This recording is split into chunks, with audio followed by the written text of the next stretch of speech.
Hello everyone and welcome to episode 063 of the Bit Beacon Broadcast. Today is December 3rd, 2024, and I'm under a little bit of some time constraints to get this episode out quickly, so I apologize if I'm a little rushed or the episode's a little short. Do have a few things to talk about with you all. As we know, it was Black Friday last week, or Black Friday week / Cyber Monday week or whatever. And I did get a few good deals on some games.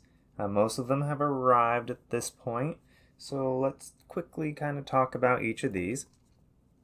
So first thing I got here is Pikmin 3 Deluxe. I picked this up from Canadian retailer PNP Games. I also picked up another discounted game that they had, a game called Lake for PS5. So Pikmin 3 Deluxe is a port of the Wii U game, and this game has gotten kind of hard to find physically. Most retailers don't seem to stock it at all anymore, so when I saw that Pikmin 3 Deluxe was in stock at PNP Games and they had it reduced in price by like 20% off, I jumped on the opportunity to pick it up. Finally have Pikmin 3 on Switch in my collection. I have Pikmin 1, 2, 3, and 4 all available on Switch now, which I think is pretty awesome. They did a port of 1 and 2 a couple years ago. Then, 3 came first, then 1 and 2, and then 4. No, 3, 4, then 1 and 2. So yes, now I've got them all on Switch. It's pretty cool to see that this series is still alive and well. Such a weird, unique game, but really cool.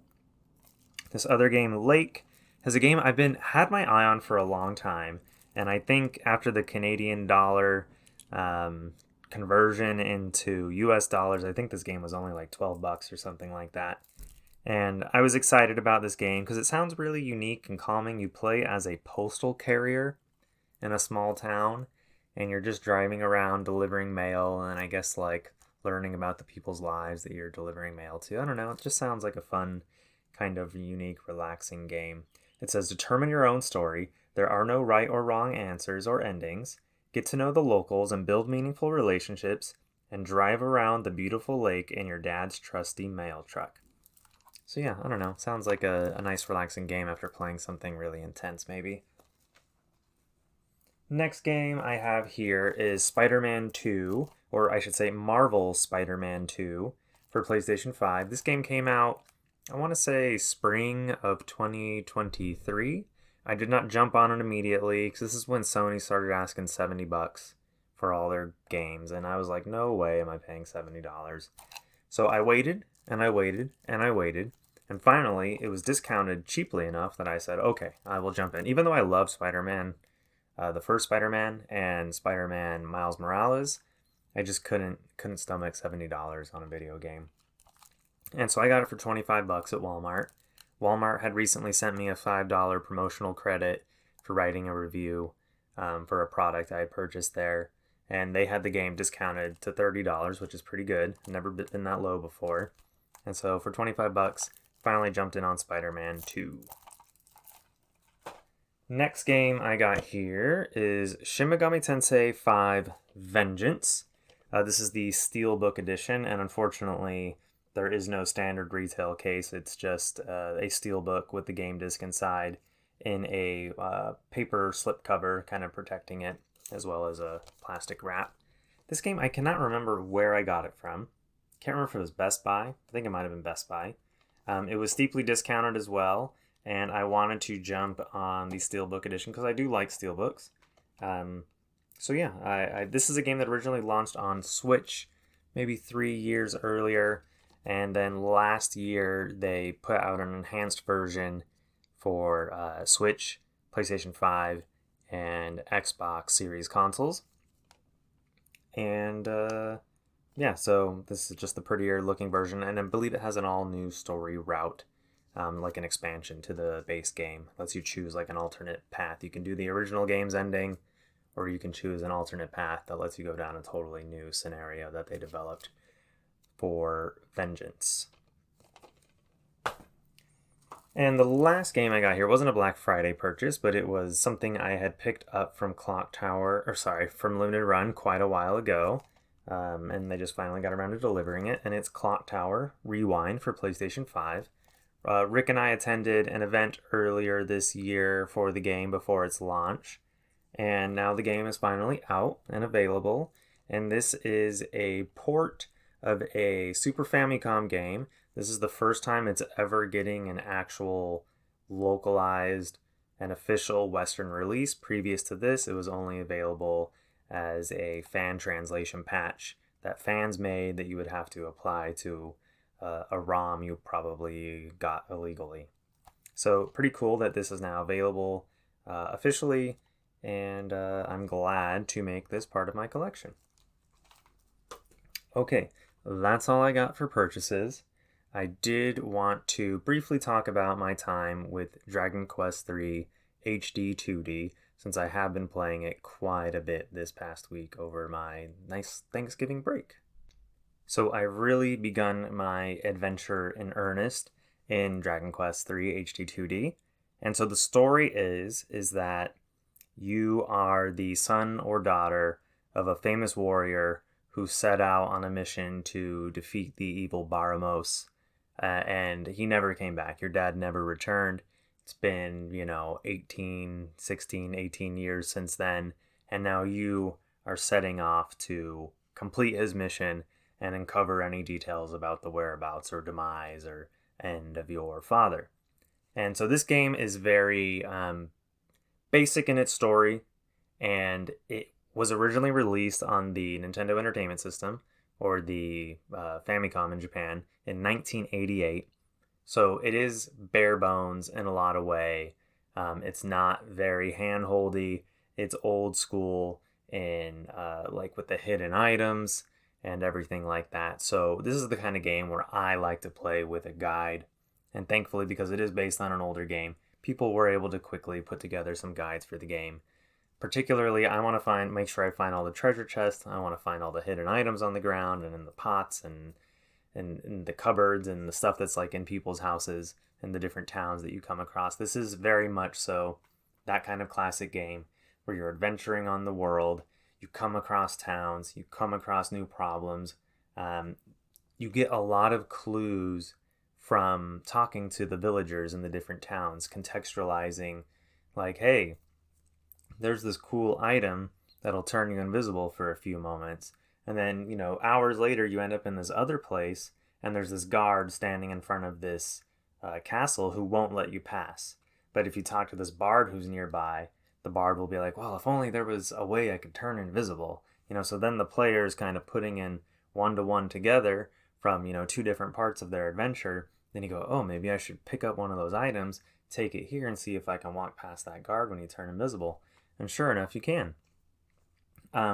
Something I really love about the game is that the music is fully orchestrated. It's beautiful. I do wish there was a little more variety, because you're on the world map a lot in this game. And from what I understand, when you're walking around, there's one theme. When you're on a boat, there's another theme. And I believe there's an airship or something like that later, and there's probably a different theme that plays during the airship. I'm about 20 some hours in so far, and I understand it's about a 40-hour game. I just recently unlocked the boat, and I've spent the last several hours of my time playing the game, exploring all the new areas I can get to with the boat, which is very many. You can almost go to every single area and continent now with the boat. There are some high-up areas that are inaccessible. Seemingly I'll need some kind of airship to access that. But, so yeah, I've been going around, finding all the little secrets that I can, and now I'm starting to get back on the story path. When you get the boat, the game really does open up in terms of where you can go and what you can do next. You're not really following a super linear story path. You're just kind of tasked at that point with finding these six objects, and you can kind of go anywhere you want to start finding your first object. So yeah, that's kind of where I'm at with the game. I've also started playing a game called PlayStation Vita Pets. So I don't know why it was, but the other day I was thinking about Nintendogs, and I was like, wow, kind of want to play Nintendogs. That sounds pretty fun. Like, I miss those times, those early, 2000s where things were simpler and you had a little Nintendog in your Nintendo DS. So, but then I realized, hey, it's like, hey, I think PlayStation Vita has a game that's just like that called PlayStation Vita Pets. And so I just decided I would boot up PlayStation Vita Pets since I've played Nintendogs, but I've never checked out PS Vita Pets. So PS Vita Pets is a different game. It's not like Nintendogs for PlayStation. There are elements that are kind of similar to Nintendogs, but more so, it's like an adventure game. It turns out that you go and adopt a dog, and by the way, your dog talks, and like its mouth is like lip sync to like a human voice. It's very weird. That kind of has taken me some getting used to. I'm not really a big fan of the dog I chose and their voice. That's kind of annoying to me. I don't really care for it. But, it is important that you hear what the dogs are saying because they do offer some kind of contextual clues about what you should be doing when you're out in the world and when they find something, they start sniffing something out.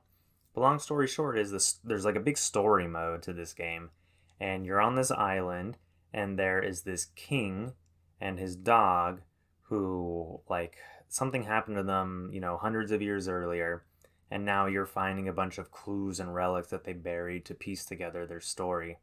And the game is occasionally narrated by the king, and so you hear these like letters being basically written to you in the future. It's interesting. You do like kind of build up different meters with your animal. Like, you play fetch with it enough, it has like a fetch skill that gets better. You play like a tug game, and the tug, like, it has a strength meter that gets better and levels up. And you want to level these up because there's certain things out in the world where it's going to require certain skills from them as well. There's also like a home activity, almost like a Hey You Pikachu kind of thing, where you can feed it and give it baths and rub its tummies and talk to it. The PlayStation Vita does also have a microphone, so you can like teach it different like tricks and skills, and you can even call out these skills by name with the microphone. And it can recognize your voice specifically. It has you repeat something several times, so it kind of learns and analyzes what your voice sounds like. So yeah, I'll be checking out a little more of PlayStation Vita Pets. Seems like a pretty reasonable platinum trophy, and it's 100% purely exclusive to the PlayStation Vita. A lot of Vita games later became available on PlayStation 4 or elsewhere, so it'll be fun to get a platinum trophy maybe for a game that's, truly exclusive to that platform. Alright, it was such a big hit last week, we're going to open another booster pack here on the Bit Beacon live with you all.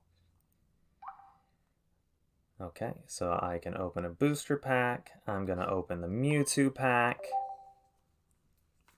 Apologies for the dead air, it's loading. Alright, I've selected my Mewtwo pack. Okay, ooh, looks like there's something good at the back of the pack. Probably just a regular holo. But first, I've got Pawniard. I've got Venonat, nice art. Got classic Team Rocket Slowbro art. Or, sorry, it's not, I don't know if that's Team Rocket. Maybe that was Fossil. Got a really cool Rhyhorn card. Already have it, though. And I just got holo Articuno, and this is a new card for me. I did not have this one yet, and I'm really grateful I got something new, because like I said last week, it's pretty rare that you get something new. So when it's cool when you get a new card, there's this neat effect where you like swipe the card into your collection, and so you can kind of like, ooh, admire the holograph foil effect on it, and then you go, and I just swiped it away.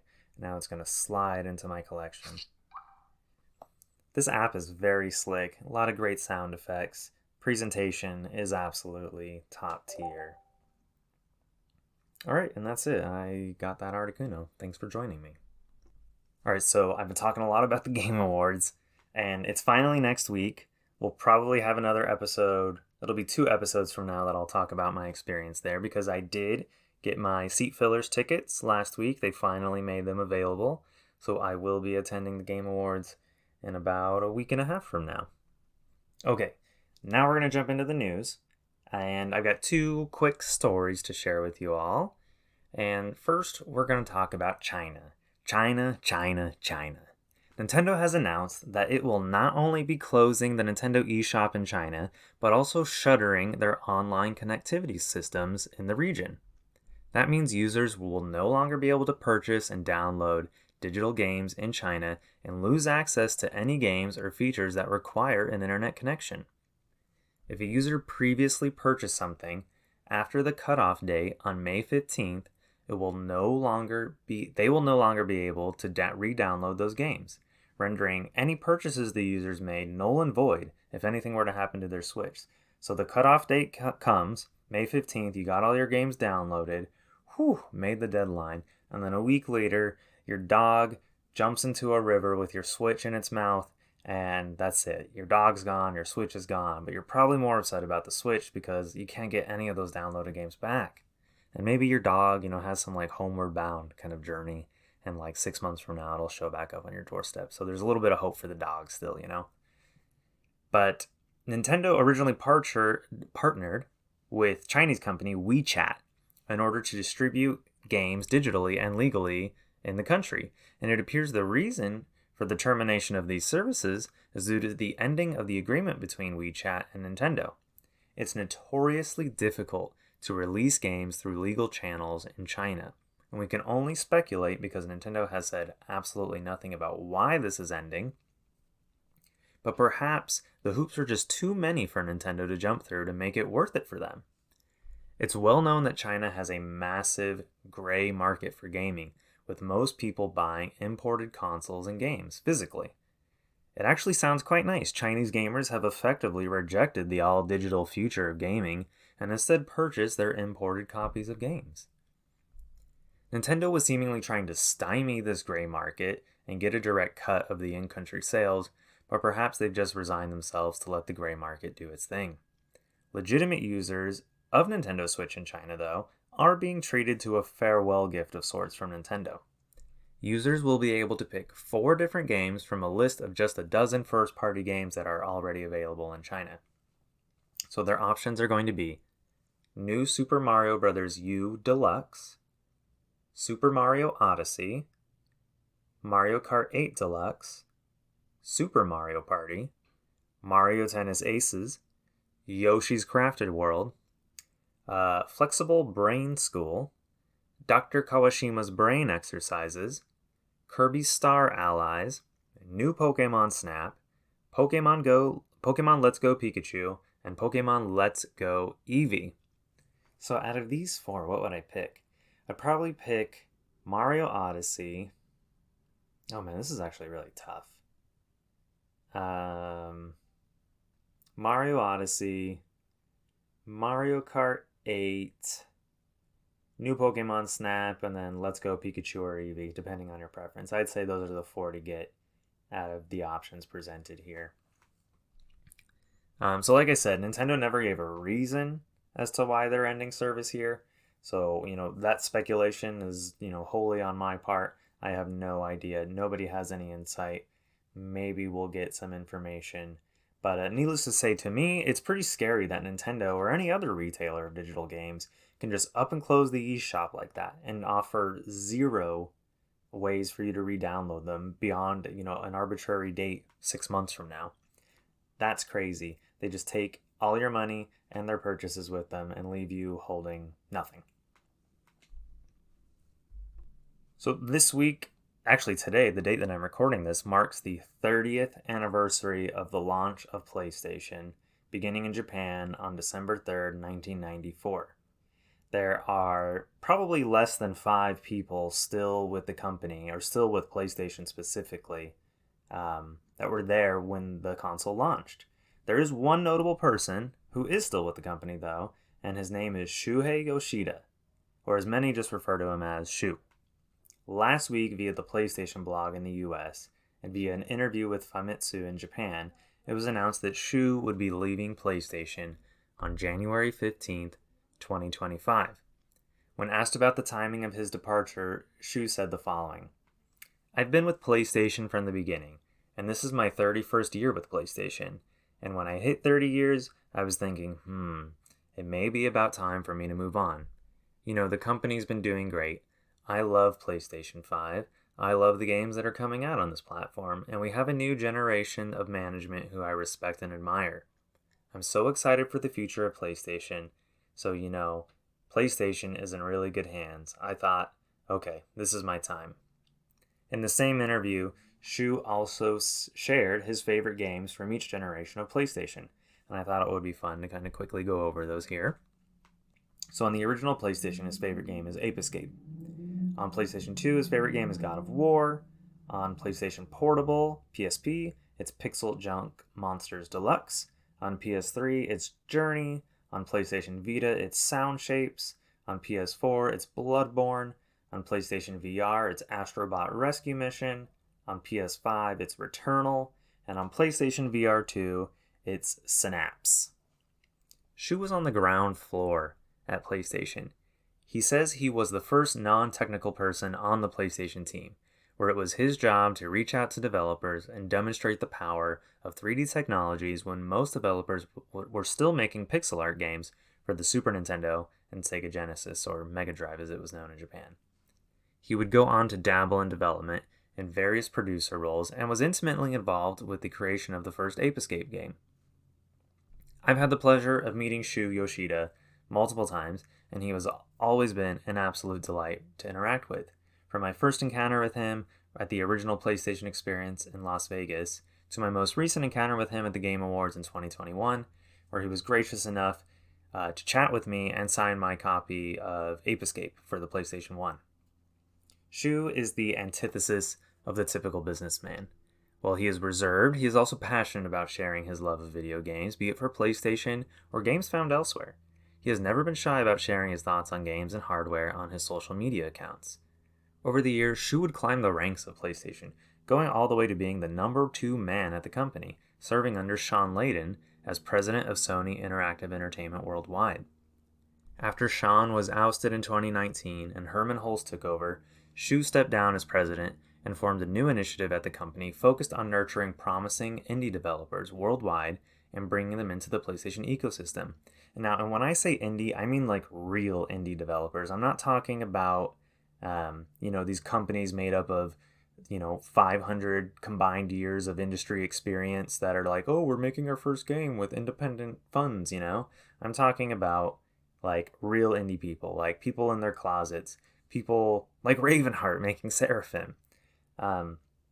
Since then, Shu has just been traveling the world, delightfully attending seemingly every major and minor indie game expo that exists.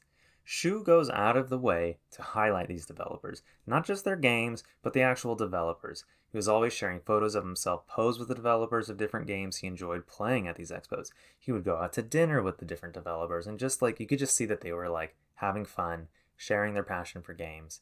And it just, I don't know, he just radiates that like exuberance for the medium.